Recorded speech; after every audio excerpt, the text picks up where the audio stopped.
हर मामले में आज कहीं ना कहीं से आदिवासी को प्रताड़ित करने का काम कर रही है, डंडे बरसाने का काम कर रही है। और जो क्या कहते हैं पिटिशनर था उसको तो इस कांग्रेस पार्टी ने वहां पर मंत्री पद से नवाज दिया। क्या हमारा आदिवासी समाज इस चीज को नहीं देख रहा है? प्रदेश में चुनाव की तारीखों का ऐलान हो चुका है। पूरा बस्तर संभाग और राजनांदगांव लोकसभा क्षेत्र में पहले चरण में चुनाव होगा, यानी 7 नवंबर को चुनाव होने वाले हैं। पूर्व मंत्री केदार कश्यप और भारतीय जनता पार्टी के बस्तर इलाके के आदिवासी के वरिष्ठ नेता केदार कश्यप जी हमारे बीच उपस्थित हैं। क्या स्थिति नजर आ रही है 20 सीटों पर, जिसमें बस्तर का संभाग भी है और राजनांदगांव लोकसभा क्षेत्र है, नक्सल प्रभावित इलाका है, वहां पे प्रथम चरण में चुनाव होने वाले हैं। कितनी सीट मिल जाएगी आप लोग? देखिए, पूर्ण बहुमत के साथ में सरकार बननी है, चुनाव का बिगुल बज चुका है। कांग्रेस को पूरी तरीके से आम जनता ने नकार दिया है। अब भूपेश बघेल से आग्रह है, जितना उन्होंने पोस्टर लगाया है, जितने भी उन्होंने पुताई की है, वो तत्काल उसको उतार दें। चुनाव आयोग से भी अपील है कि ऐसे, क्योंकि आचार संहिता लग चुका है, कोई भूमि पूजन, कोई भी घोषणा ये बिल्कुल अब बंद हो, क्योंकि इन्होंने केवल और केवल हमारे लोगों के साथ धोखा किया है। और अभी भी अब केवल पोस्टर लगा करके ये वो नहीं कर सकते, नए वादे लाने पड़ेंगे। इन्होंने बहुत सारी बातें कही है, छत्तीसगढ़ियावाद की बात कहते हैं। हम उनका जो राज्यसभा के सांसद हैं, केटीएस तुलसी हैं, रंजित रंजन हैं, राजीव शुक्ला हैं, उनका हम स्वागत करेंगे, क्योंकि हमारे छत्तीसगढ़िया हैं। वो तो हमारे क्या कहते हैं, कोई बलरामपुर में पला बड़ा है, कोई क्या कहते हैं कोंटा में क्या कहते हैं शिक्षा प्राप्त किया है, उनका स्वागत करेंगे। और वो छत्तीसगढ़ी भाषा में हमको भाषण देंगे, हम उनका अभिनंदन करने का हम तैयार हैं। चरण में बस्तर में चुनाव होने वाले हैं, आदिवासी क्षेत्र में चुनाव होने वाले हैं। क्या प्रमुख मुद्दे रहेंगे उसके?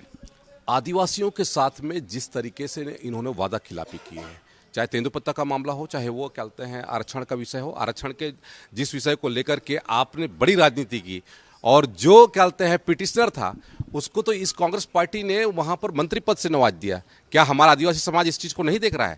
ये कांग्रेस ने जिस तरीके से हमारे यहाँ पर बस्तर और सरगुजा में जो स्थानीय भर्ती का प्रावधान था उसको खत्म कर दिया है।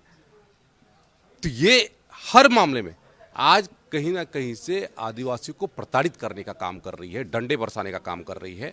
और अब हमारे आदिवासी समाज के जो लोग हैं वो पद यात्रा कर रहे हैं, धरना कर रहे हैं, प्रदर्शन कर रहे हैं, लेकिन उनकी सुनवाई करने वाला कोई नहीं है, क्योंकि इनके जो मंत्री हैं मुंह में लड्डू डाल करके बैठे हैं, वो तो कुछ बोलते नहीं हैं।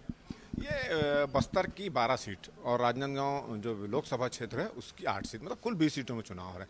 फिगर हम जानना चाहेंगे, आप बहुत अनुभवी नेता हैं, आदिवासियों की नब्ज से वाकिफ हैं, कितनी सीट मिल जाएगी इस बीच में? देखिए, हम तो पूरे 90 की 90 सीटों पर विजय हासिल करेंगे।